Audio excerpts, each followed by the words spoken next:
Assalamualaikum warahmatullahi wabarakatuh.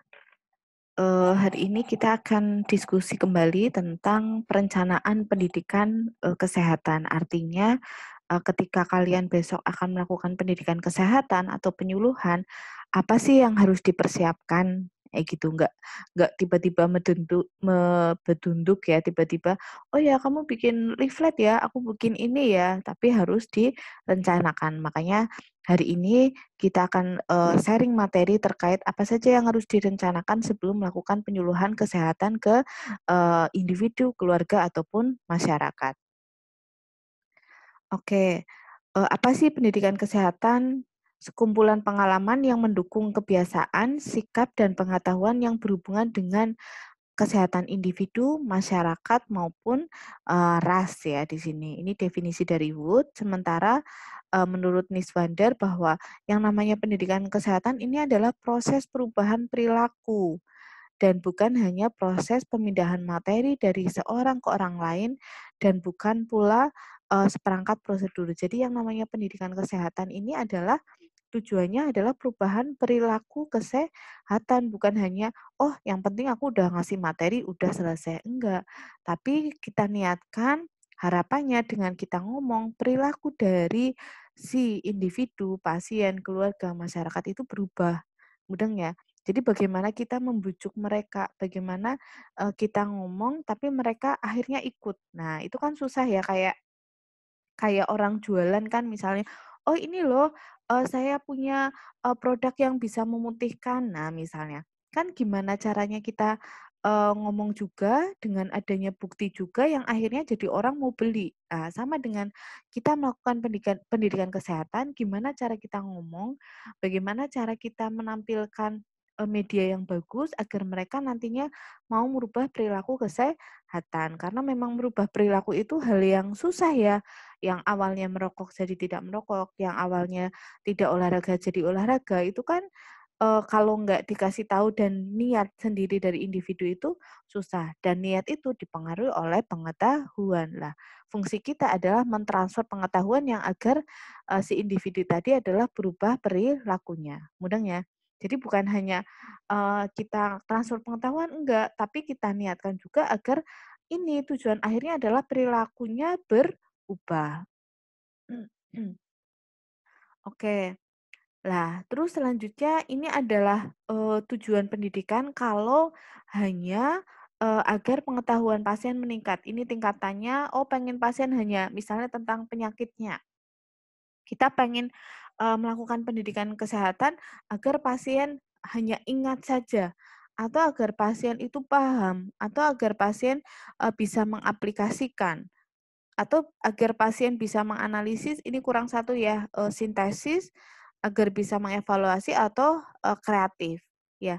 Jadi pendidikan kesehatan yang tujuannya ke aspek kognitif ya, kan, mau merubah perilaku nggak hanya tiba-tiba perilaku, enggak ya, ada proses, oh kognitifnya dulu nih yang dipahamkan dulu misalnya. Lah kalian mau memberikan pendidikan kesehatan itu sampai di level mana untuk si, audiens, kayak gitu. Mau hanya asal tahu, hanya asal paham, hanya bisa mengaplikasikan, menganalisis, sintesis, mengevaluasi, atau mengkreasikan sesuatu yang baru, seperti itu. Oke. Ini adalah ruang lingkup pendidikan kesehatan, lingkupnya itu sasarannya mau siapa dulu kita tentukan ya, sasarannya mau individu, keluarga, atau masyarakat. Karena nanti kalau individu, keluarga maupun masyarakat beda metode, iya kan? Kalau individu, oh dengan konseling, kalau misalnya, kelompok kecil bisa dengan, diskusi, pakai metode yang menarik ya. Kalau yang masyarakat gimana nih? Oh metodenya ceramah misalnya. Oh, mau digabung dengan metode yang lain misalnya, ini harus sudah ditentukan, makanya tentukan dulu sasarannya. Terus selanjutnya adalah tempatnya, jelas ya tempatnya mau di mana itu juga, berpengaruh. Oke, terus ini adalah prinsip belajar mengajar yang, kenapa sih, harus, materi ini masuk tentang prinsip belajar mengajar ya karena tadi pada saat pendidikan kesehatan kan terjadi interaksi antara pengajar dengan, audiens. Nah, prinsipnya sama kayak belajar mengajar, di kelas ataupun di, mana ya. Yang pertama harus ada motivasi ya.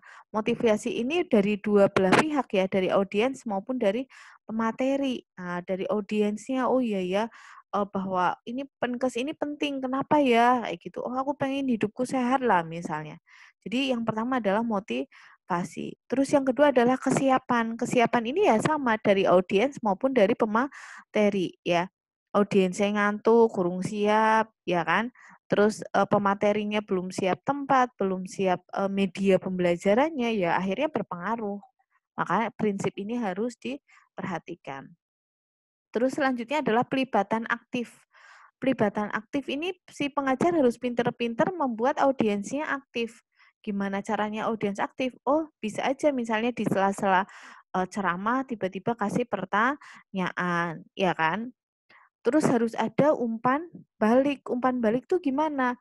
Ya, si pemateri memberikan pertanyaan ke audiens, audiens menjawab. Dikasihlah umpan balik. Oh ya, jawabannya betul, cuma kurang ini ya. Nah, itu feedback. Terus pada saat menerangkan, pada saat memberikan materi, itu dari sederhana ke yang kompleks, dari yang simpel-simpel dulu, oh dari definisi dulu, dari tanda dan gejala dulu, barulah ke kok bisa ya muncul tanda ini ya. Nah itu berarti dari sederhana ke yang kompleks. Terus selanjutnya adalah pengulangan ya. Kalau diulang-ulang ya otomatis si audiens akan paham diulang-ulang tentang materi yang penting. Misalnya di masa pandemi ini, oh yang pertama kudu jaga jarak misalnya. Terus pakai masker, cuci tangan. Nah, ketika 3 hal tadi, hal yang penting itu diulang-ulang, direpetisi ya, di kalimatnya diulang-ulang dikasih tahu ke audiens. Terus selanjutnya adalah prinsip yang terakhir adalah waktu. Artinya ketika kalian mau memberikan penyuluhan tentang kognitif sama yang tentang psikomotor atau tindakan, ya berarti waktunya lebih banyak yang psikomotor. Misalnya Putri penyuluhan yang pertama adalah tentang penyakit DM. Nah, besoknya misalnya Putri penyuluhan tentang bagaimana melakukan pengecekan gula darah sendiri. Nah, otomatis yang pengecekan ini butuh waktu yang lebih lama, nggak hanya 1 jam atau 2 jam. Itu perlu repetisi, berulang-ulang. Terus untuk perencanaan pendidikan kesehatan, yang pertama adalah tentukan dulu prioritas pengajaran. Jadi prioritasnya itu maksudnya apa? Artinya ini pasti audiens itu lebih butuh apa sih? Pengetahuan dulu, apa psikomotor langsung? Nah, itu diprioritaskan. Terus selanjutnya adalah menetapkan tujuan belajar. Nah, tujuan belajar yang tadi Putri bilang, mau dalam bentuk apa? Oh, mau perilaku. Nah, atau mau kognitif atau mau mau afektif. Artinya kalian penyuluhan agar si audiens bisa mendemonstrasikan cara pemberian ASI dengan benar, teknik menyusui dengan benar, psikomotor. Terus atau kalian pengen penyuluhan agar si audiens nanti itu tahu bahwa si bayi itu makan sedikit tapi sering di atas 7 bulan misalnya. Terus habis itu apa tujuan yang terakhir adalah ingin agar audiens itu misalnya ke pasien TBC misalnya, agar si pasien itu bisa menceritakan perasaannya yang akhirnya tujuannya adalah untuk meningkatkan rasa nyaman setelah pemberian obat. Nah, kalau tujuannya berbeda, otomatis nanti waktunya berbeda, metodenya berbeda, dan medianya juga berbeda. Tujuan kalian mau psikomotor, dia mau terampil, apa kognitif secara pengetahuan dia tahu, ataupun afektif secara perasaan itu dia tune in, apa ya, termotivasi. Nah, kalian mau yang mana? Seperti itu. Mudah ya? Arti kata psikomotor adalah tindakan, kognitif pengetahuan, afektif perasaan. Jadi tujuan belajar itu juga harus ditentukan. Terus pada saat menentukan tujuan belajar itu harus dapat diobservasi, artinya harus dapat diukur, harus dapat dilihat. Misalnya kalian hanya bilang, aku ingin merawat pasien agar dia "Sembuh, Bu." Nggak bisa kayak gitu. "Aku ingin melakukan penyuluhan kesehatan agar pasien, sembuh, Bu." Nggak bisa, harus tujuan tadi bukan hanya sembuh, tapi sembuh yang bisa terukur. Oh, pasien jadi bisa jalan 5 langkah. Nah, sing awalnya tiduran saja ini bisa jalan 5 langkah. 5 langkah ini kan bisa diobservasi, bisa diukur. Terus selanjutnya adalah, dalam tujuan harus terkandung, kondisi yang diinginkan untuk mengklarifikasi di mana, kapan, bagaimana perilaku, ditampilkan. Tadi, untuk tujuan tadi ya harus jelas, 5 langkah itu dari mana ke mana, terus tanpa apa, oh tanpa, alat pembantu. Terus selanjutnya waktunya juga harus spesifik ya. Misalnya diajarinya setelah berapa menit, setelah berapa jam, si pasien harus bisa apa, kayak gitu. Jadi pada saat penyuluhan kesehatan makanya harus ada kriteria waktu. Kalian mau berapa menit untuk mencapai tujuan apa. Jadi jangan sampai waktunya cuma 30 menit tapi agar pasien bisa berjalan menggunakan kruk. Nah, angel loh ya. Jadi waktu ini disesuaikan dengan, tujuan. Terus selanjutnya adalah memilih materi yang harus dipilih. Lah, materi ini harapannya up to date ya. Jangan sampai, audiensnya besok lebih pinter karena dia lebih update, sementara kalian nggak update. Nah, jangan sampai. Terus selanjutnya adalah memilih strategi belajar. Strategi belajar itu artinya memilih metode yang tepat yang tadi Putri bilang antara individu, keluarga, masyarakat itu metodenya berbeda. Terus selanjutnya adalah memilih alat bantu mengajar ini terkait dengan media disesuaikan. Oh, medianya dibuat yang menarik. Kalau hanya PPT ya berarti harus ada gambarnya. Oh, mau poster. Oh, berarti aturan main poster harus, dipenuhi. Oh, dia harus bisa dibaca 6 meter, harus di situ dominan gambar misalnya. Terus membuat rencana evaluasi. Lah, untuk mengukur agar tadi audiens bisa menyusui bayinya dengan benar, kuwi cara ngukurnya nanti mau gimana? Teknik evaluasinya itu juga harus ditetapkan di, rencana pendidikan kesehatan. Ketika hanya mau kognitif, cara melakukan, evaluasinya nanti, bagaimana? Seperti itu. Terus selanjutnya adalah oke, ini tujuan kognitif, kognitif berarti pengetahuan ya. Menurut Bloom, tadi hanya asal tahu, apa paham, aplikasi itu menerapkan, analisis itu dia mampu, apa sih ya, menjawab kenapa kenapa kenapa, ini makanya, kalau analisis itu mencari hubungan antar bagian. Terus selanjutnya sintesis menggabungkan bagian-bagian tadi. Terus evaluasi itu membandingkan nilai, ide-ide dengan yang standar dan yang terakhir sebenarnya adalah kreatif. Kreatif itu menciptakan sesuatu yang baru. Ini sama ketika dosen ngajar mahasiswa juga sama. Mahasiswa mau hanya di tingkat apa? Oh, di tingkat, hafal aja. Untuk hafal juga butuh waktu yang lama ya, kayak misalnya, saya responsi satu persatu mahasiswa, 1 kali 30 siswa itu berapa menit sendiri. Nah, gitu ya. Apalagi ke paham, paham otomatis lebih banyak waktu lagi. Paham itu artinya dia bisa, menjelaskan dengan kalimat sendiri, nggak hanya sekarang, tapi 2 bulan lagi dia masih bisa menjelaskan. Terus menerapkan, menerapkan itu berarti dia bisa mengaplikasikan pengetahuannya ya. Terus menganalisis, dia mampu menjawab kenapa-kenapa, sintesis itu menggabung-gabungkan, teori dan evaluasi dia sudah, membandingkan membandingkan antara teori A, B, dan C, terus kreatif itu dia menghasilkan teori sendiri. Nah, nanti di dalam rencana pendidikan kesehatan, di dalam pembuatan SAP, ada yang namanya TIU. Tujuan instruksional umum. Terus nantinya akan ada TIK, tujuan instruksional khusus. Gitu ya. Nah, ini adalah TIU ini adalah kompetensi umum yang harus dikuasai setelah menyelesaikan suatu materi pengajaran. Ini TIU, tujuan instruksional umum.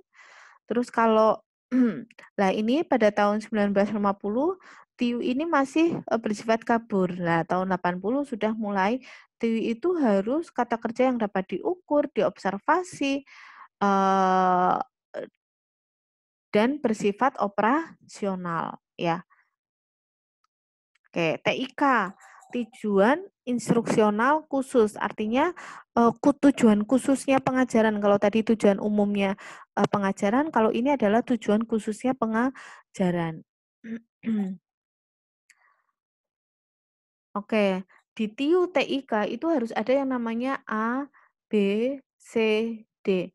Audience, behavior, condition, dan degree. Audience ini artinya apa? Pesertanya siapa? Peserta penyuluhan. Behavior itu artinya perilaku apa yang diharapkan dari peserta setelah kamu berikan pendidikan kesehatan. Ya, jadi B ini adalah tujuannya. Terus kondisi.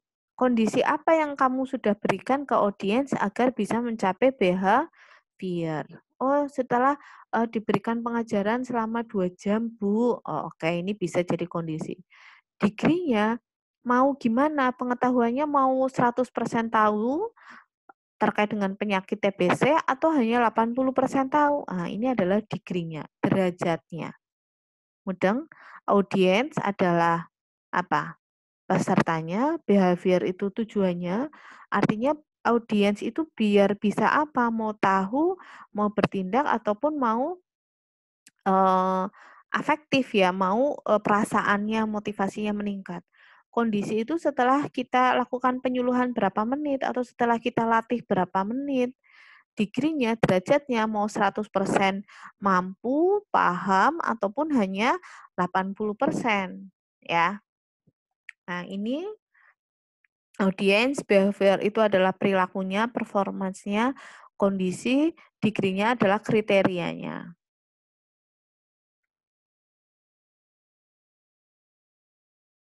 Oke, karena behavior ini adalah performance yang harus bisa kita ukur, harus operasional, kata-kata yang disilang ini nggak boleh ya. Jadi misalnya, Putri ngajarin kalian agar kalian paham, understand. Nggak boleh, jangan paham.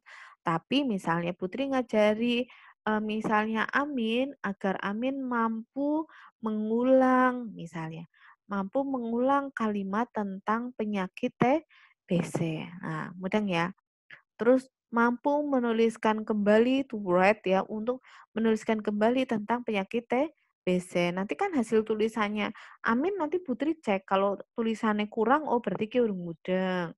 Kalau dia menerangkan semuanya di tulisannya oh berarti dia wis mudeng. Mudeng ya. Jadi bukan hanya kalimat agar audiens paham, enggak, tapi pahamnya yang bisa diukurnya dengan apa? Oh bisa menjelaskan kembali Bu. Oh oke bisa. Kayak gitu ya. Terus misalnya aku ingin diskusi sama pasien agar pasien bisa enjoy. Nah, enjoy angel diukur, tapi mending diganti agar bisa tersenyum. Nah, tersenyum senyum apa enggak kan bisa diukur, bisa dilihat, ya. Jadi ini adalah kata-kata yang lebih operasional. Nah, ini tergantung domainnya mau kognitif, afektif atau psikomotor. Tadi kognitif apa? Pengetahuan. Afektif apa? Perasaan. Psikomotor apa? Tindakan. Jadi di sini ada kalau kognitif, oh mengajarkan pasien agar bisa menjelaskan kembali, ya kan? Afektif agar bisa berpartisipasi, kan ya kan keton di diskusi berpartisipasi, dia jawab berpartisipasi, ya kan? Ataupun merespon. Psikomotor agar bisa mengerjakan, ya kan? Kalau ngajari anak SD agar bisa menghitung. Nah, ini kan bisa diukur. Oke, ini sama dengan yang tadi. Kalian mau yang terkait dengan kognitif tadi mau sampai mana tingkatan ingat, paham, mengaplikasikan, menganalisis, mengevaluasi atau mengkreasi. Nah, mudeng ya. Nanti ini adalah kalimatnya TIU maupun TIK. Gitu ya. Misalnya di sini adalah yang bagian atas saja agar bisa menghafal. Ya sudah, langsung ditulis agar audiens bisa menghafal tentang kayak gitu. Terus misalnya ketika prosedur diajari teknik menyusui agar bisa menerapkan prosedur, berarti agar bisa mendemonstrasikan teknik menyusui. Oke, ini adalah contoh penulisan TIU ya misalnya. Setelah dijelaskan langkah-langkah penyusunan karya tulis ilmiah selama 2 kali 50 menit, siswa 9 MTS Kangkung Oku Timur dapat menyebutkan 4 langkah penulisan karya tulis ilmiah dengan benar. Nah, berarti apa? A-nya mana A-nya? A-nya berarti siswa kelas 9 audiens ya maksudnya. Siswa kelas 9 MTS Kangkung Oku Timur. Mudeng ya. Terus behaviornya apa? Dapat menyebutkan 4 langkah penulisan karya tulis ilmiah. Dapat menyebutkan 4 langkah. Ini adalah behavior. Terus kondisinya, ini kondisinya. Setelah dijelaskan langkah-langkah penyusunan karya tulis ilmiah selama 2 kali 50 menit. Dengan benar adalah degree-nya. Jadi TIU ini sudah betul, sudah memenuhi kriteria audience, behavior, condition, dan degree. Ini sama, audiensnya ini adalah siswa kelas 9 MTS Kangkung Oku Timur. Behaviornya adalah dapat menuliskan sebuah karya tulis ilmiah sederhana, ya kan? Terus dengan mengembangkan kerangka tulisan minimal 500 kata, ini adalah apa? Ini adalah degree-nya, ya kan? Terus ini setelah membuat kerangka tulisan, ini berarti kondisinya. Ya, mudeng ya. Ini sama audiensnya adalah siswa kelas 9 dapat menuliskan daftar pustaka behavior.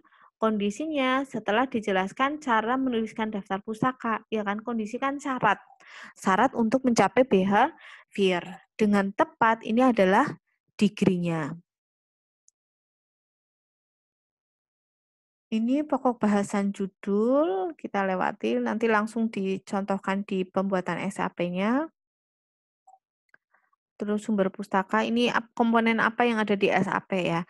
SAP ini adalah satuan program pengajaran yang, jadi ini SAP itu rencana pengajaran ya, mau ngapain gitu ya. Boleh dibuat selama 1 kali pertemuan ataupun untuk langsung beberapa kali pertemuan. Terus nanti di SAP tadi ada tahap pendahuluan, pelaksanaan maupun penutup.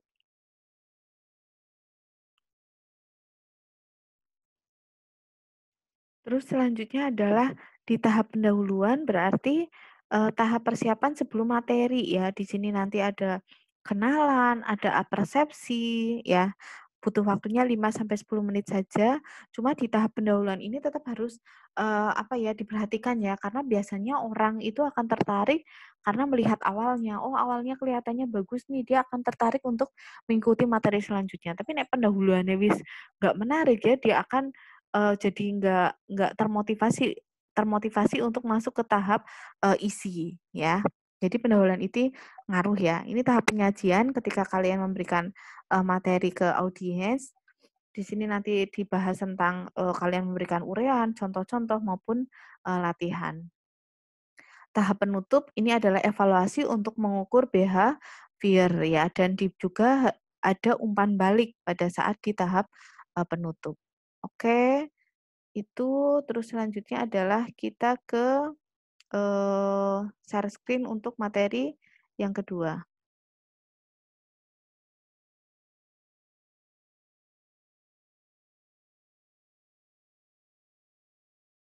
untuk SAP ya. Ya, ini adalah contoh SAP. Misalnya di sini untuk mata kuliah ya, ini SAP yang dibuat oleh dosen, tapi bisa juga sama untuk audiens ya. Misalnya ke audiens ataupun ke siswa, di sini pokok bahasanya tentang luka, subpokok bahasan berarti adalah intinya apa yang mau diajarkan apa saja, sasarannya siapa? Oh, mahasiswa tingkat 1, semester 2, D3 keperawatan untuk UHB misalnya. Oh, waktunya ditentukan. Terus ini yang penting, mau berapa menit. Nah, ini harus ditentukan. Terus tiunya harus tadi, harus ada A, B, C, D. Audiensnya adalah mahasiswa semester 2, ya kan? Terus selanjutnya adalah behavior, adalah mampu menjelaskan konsep luka, degree-nya dengan benar, ya kan? Kondisinya setelah proses pembelajaran 1 kali 50 menit. Mudeng ya? Terus selanjutnya adalah tujuan instruksional khusus, itu khususnya berarti apa aja yang dari, ini sub pokok, bahasan ya. Bukan hanya konsep luka, tapi fisiologi kulit, jenis-jenis luka, efek psikologi adanya luka, seperti itu ya. Terus nanti di sini ada materi, metodenya mau apa, dituliskan. Untuk metode kan kalian sudah pernah, tahu ya. Terus selanjutnya ini tahap pembukaan atau pendahuluan, penyajian atau pelaksanaan, dan tahap penutup. Nah, di tahap pendahuluan ini salam, perkenalkan, terus sama kita ngomong tujuannya kita mau ngapain. Nah, jadi ibaratnya kayak saya ngomong ke anak saya misalnya, "Zakia, hari ini kita mau jalan-jalan misalnya ke monumen ya," misalnya. Jadi dia tahu, "Oh, aku harus mau ke monumen, berarti aku harus kuat kakinya. Aku nggak boleh nanti, apa sih, capek," misalnya. Jadi ibaratnya kayak saya ngomong ke kalian, kalian mau belajar tentang, TBC, nanti kalian harus mudeng ya, bakterinya apa dan apa-apanya, sehingga ketika kita sudah kontrak di awal, otomatis si audien, "Oh iya ya, aku kan kudu mudeng, nanti di akhir akan ada tes, berarti, akan ada evaluasan," misalnya, berarti, aku harus, memperhatikan materi yang, diberikan, mudeng ya. Terus selanjutnya adalah melakukan apersepsi berarti, sudah pernah tahu apa itu luka, nah itu adalah apersepsi. Terus di sini adalah menjelaskan materi, nah ini pada saat menjelaskan materi juga pinter-pinternya kita, gimana audiens tetap, fokus, bisa dengan tiba-tiba nunjuk salah satu peserta ataupun apa, tiba-tiba ada, permainan, kayak gitu, biar mereka fokus kembali. Terus di tahap penutup kita merangkum sama melakukan evaluasi dan apa, di sini setelah evaluasi kita berikan umpan balik ya, diberikan feedback. Rencana evaluasinya juga mau dengan apa? Oh kasih, ABC-an, mau via internet, Kahoot, pakai HP atau apa, ini harus sudah detail di sini ya. Karena untuk ngukur behavior. Oke, saya rasa itu dari Putri. Terima kasih. Wassalamualaikum warahmatullahi wabarakatuh.